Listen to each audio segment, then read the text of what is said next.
Good day, YouTube. What day is today? It's probably about the 19th of March. Yeah, that's what it is. 19th of March, 2021. This is my 1969 John Deere 140 H1. Something I've been fixing up for quite a while. I've had it a few years now, 3 or 4 years now, something like that. It's very usable as is. Got the Johnson loader on the front of it. Nothing about this setup is perfect, but it's functional. It certainly will continue to get fixed up over time, but it is sure nice having one that functions. I did put the tiller on the back. The PTO and stuff's all set up. I have never actually used the tiller. Belts are still hanging there, but it goes up and down, and like I say, the belts are there. It should just work just fine. Just haven't had the opportunity to use it yet. My plan was, when I bought this, I actually bought 2 of them. I actually bought 3 tractors from this gentleman. He was kind of a collector. He had quite a few 140s actually. So I bought the 140 H1, this one, and I bought a 140 H3, which is inside. We'll see it in a second. Then I bought a 210 with a bad motor in it. And I rebuilt the engine in the 210, and I sold it off. And been fixing this one up kind of ever since. The whole idea was to put the tiller and the bucket loader on this because the H1 has only one hydraulic circuit, and the bucket loader has its own hydraulic pump and own hydraulic circuit, so it doesn't need hydraulic circuits. All it needs is the power takeoff, which I had for this tractor, and the hydraulic lift, which is the H1, the one hydraulic circuit to lift the tiller. So this was the perfect setup, taking advantage of what was available on the H1. Now let's go look at the H3 real quick. So this is the 140 H3. It got it up and running and so forth. It still needs a seat. I need to buy a seat for it. And I had picked up this dozer blade for it. So far it's a single hydraulic cylinder. The only thing is I haven't got the hydraulic levers to move yet on this machine. So I didn't hook up the hydraulics because I can't make them work yet. I've made 3 attempts to get those things freed up and got frustrated and parked it again. I need to get it out and be successful with that. So the idea for this tractor was this would be my plow day tractor, where I would obtain some 12-inch wide rear wheels, put the biggest, deepest treaded ag tire on the rear as I could, fit some wheel weights to it, and get a plow for the back.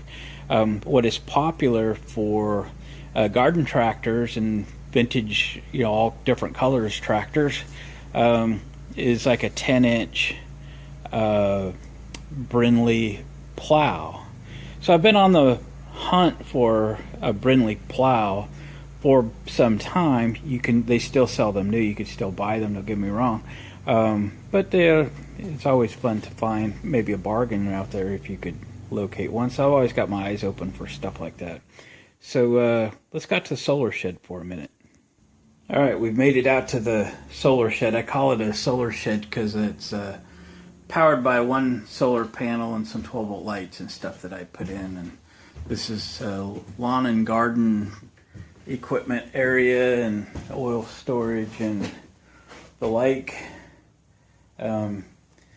Yeah, sometimes we work out here when we have lawn and garden projects. There's a weed eater I'm working on, and it's kind of a mess, as is everything, because there's always something going on. But yesterday I was out at our local metal salvage place and found this. Yes, it's a Brinly Plow, which means somebody took this and was going to scrap it. No. So I do not know anything about plows. I have never plowed one shovels full of soil in my life. Never fitted one of these to a tractor. Didn't know if this was good, bad, or indifferent. So I took a picture of it. I put it on the Facebook groups page for John Deere 140s and said, hey guys, is this a good one? Should I go get this one or what? It did not have a price on it at the time. I was getting feedback was, yeah, it's a good plow. Good prices in the $100, $125 range. So I emailed the business that had this and said, I seen this on a pallet sitting out in the yard, no price on it.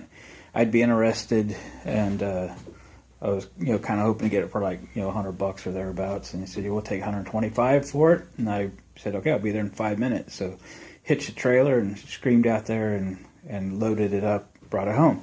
Here it is about 16 hours later, and it's time to deal with some things on it that I don't like about it. So very quickly, I guess, from what I understand, this is a 10-inch plow, and that's measured from this point out here to the triangle. So the distance from here to here is 10 inches. That's what it plows in a horizontal plane, I guess. I'm not going to know all the names of all of this stuff. This is a little bit frozen up here. It's a little bit rusty, but that should clean up and clear up easily. So I'm not worried about that. The wheels have been added to it, and I've been watching online videos on plowing with these for, well, really a long time.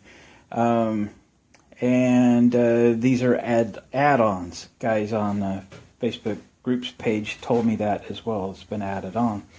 Okay, but it seems like a good idea. Kind of keeps your plow from going too deep or whatever. But the wheels are shot. The hubs in the center are shot. So we need to do something with those, replace those. See what we got for axle.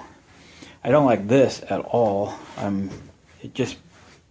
First thing that I need to change is this, just so I can get feeling better about this thing. It's got square-headed nuts and carriage bolt and regular bolt, and it's a strap. And I watched a few of these that have this cutting disc, and the one I noted had like a big Crosby clamp, like a cable clamp with what I call the saddle in there to hold this rod. So I'm going to go down to the farm store and see if they got such a thing. So that'd be cool. This disc, the hub and center or axle or whatever, not really compatible. There's a lot of slop in there. The axle possibly is too small.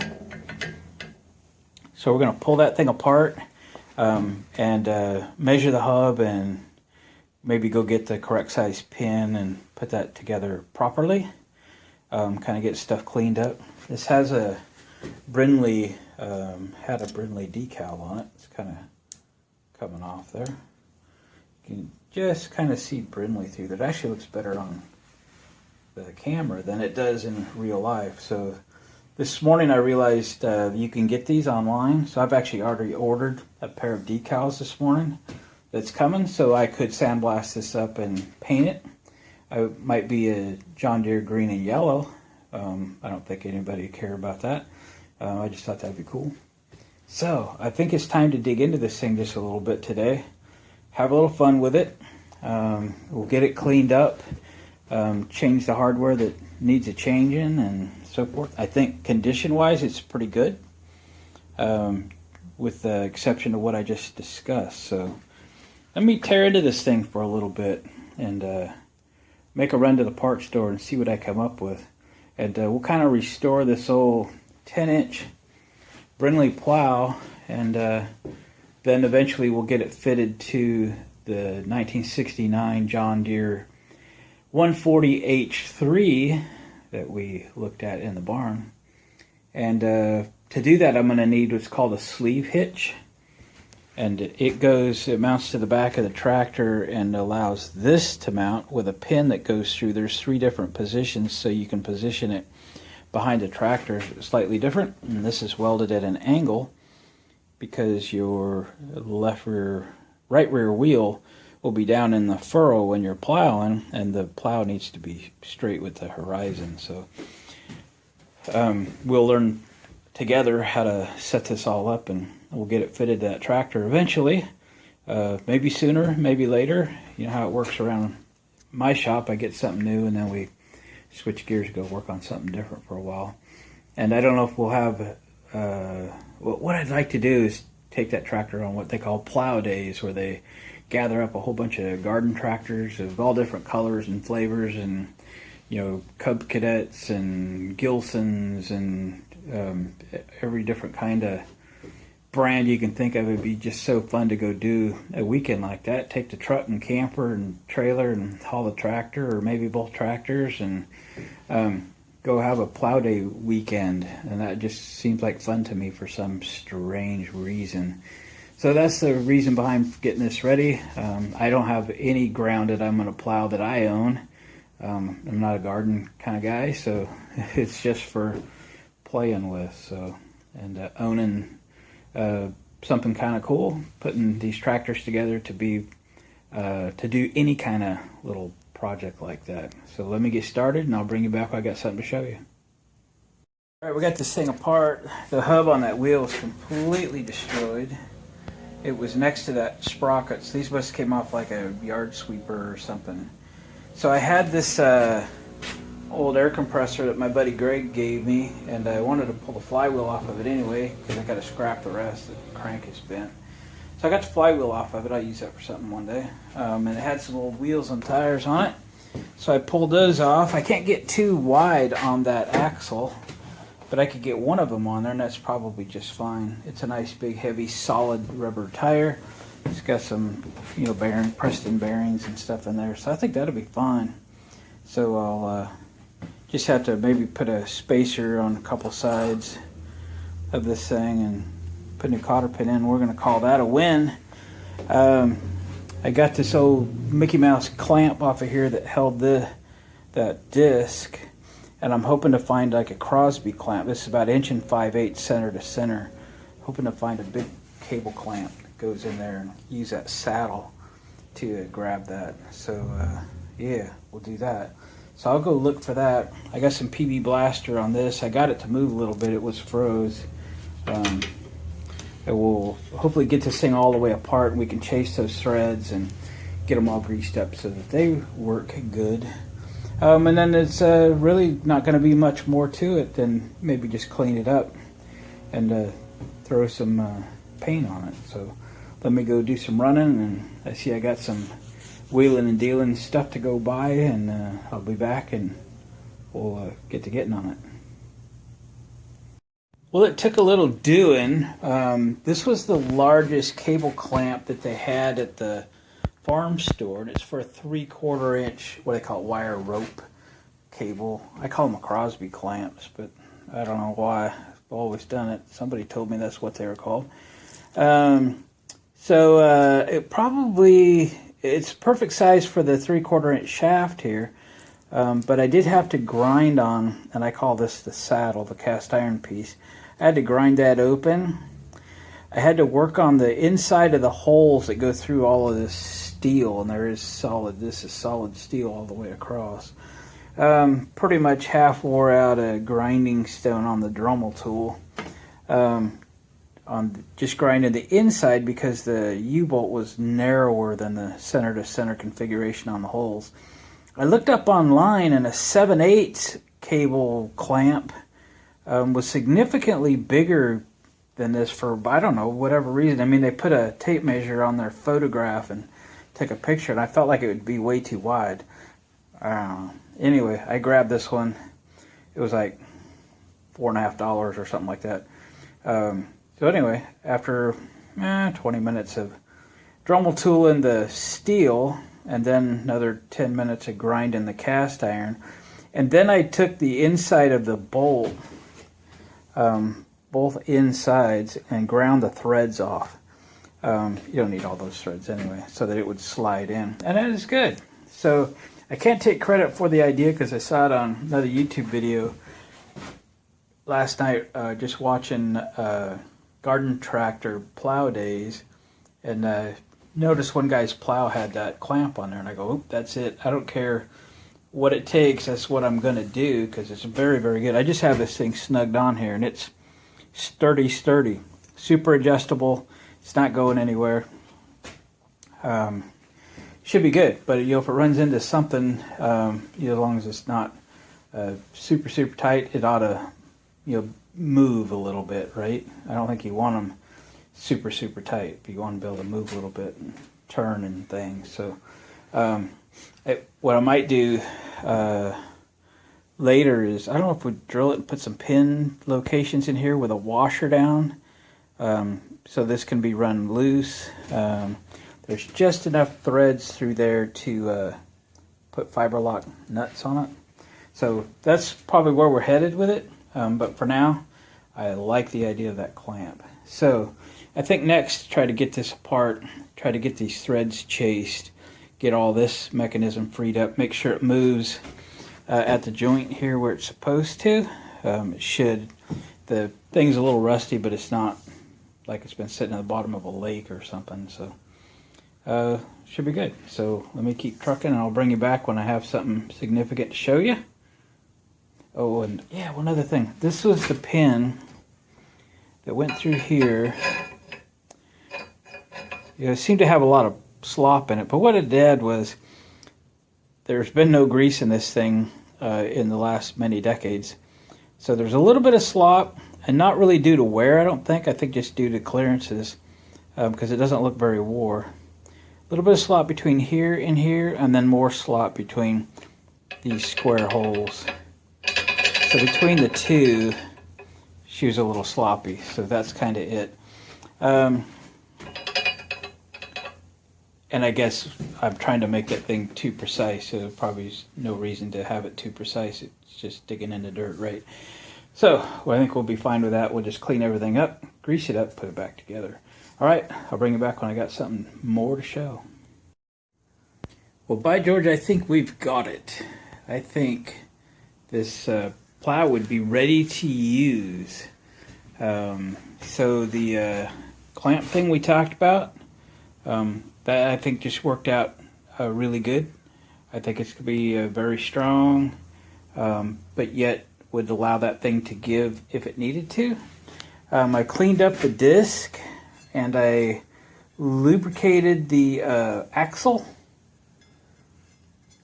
I didn't use the Zerk fitting. I greased it up and then cleaned the pin and all that jazz. So, but anyway, the Zerk will be fine for maintenance mode there. So yeah, she spins good.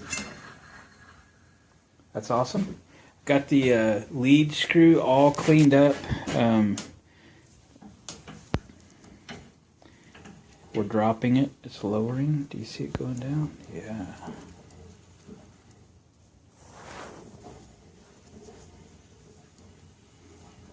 It's awesome. I had to loosen up this pivot here a little bit. Shot old WD-40 in there, and that's working good. Went down to the farm store again and found a spacer. Couple of grade 8 washers. I put a couple washers on this side. It's a 5/8 shaft, 5/8 axle, or whatever you want to call it. I haven't cut and bent my cotter pins yet, because we may still do a cosmetic restoration on this machine. So I'm still trying to decide how to go forward on that. Well, that thing rolls obnoxiously well. Cool. Some more detail on the plow itself. I think it's in really good condition. I might talk to some folks and make sure it'd be okay. I was thinking about welding, bead along this front edge, and then just grinding it, just to make sure it doesn't wear down. I don't know if that's appropriate or if that hurts the steel. I'm not familiar, so I'm not going to do anything until I consult an expert. So, going forward, we might do a cosmetic restoration on this thing. It'll be a separate video if we do that. I do not have a sleeve hitch at this time for my 140H3. So I'm trying to rectify that right now. They're actually just under $300 that I can see. But there's used ones out there, there's new ones out there, and sometimes the older ones can be made a little better, even though they're not shiny and so forth. It's kind of like this plow. I don't know if the new ones are as thick and heavy as this one is. Sometimes they just find that they don't need to be quite as heavy, and they build them less stout. I do believe this is in really good condition. There's not even a ding or anything in that wheel right there, that disc, whatever you call it. And the plow looks to be in good shape. So I think we're mechanically, we're in good shape. We're ready to roll at a moment's notice. If I land a sleeve hitch here pretty soon, we could fit it to the tractor. You need to get the lift arm that goes from the cylinder under the tractor out to the sleeve hitch so that it'll raise this up and down. So I have that to get as well. And then of course I have to make the tractor's hydraulic system, the levers, work. So it's certainly not something we're going to get out next weekend and use, but if there was something coming up 2-3 weeks or something, I probably could bring it all together in that period of time. So with that, guys, thanks for watching, commenting, subscribing. If you haven't already, hit the thumbs up on the way out the door, and we'll catch you on the next video.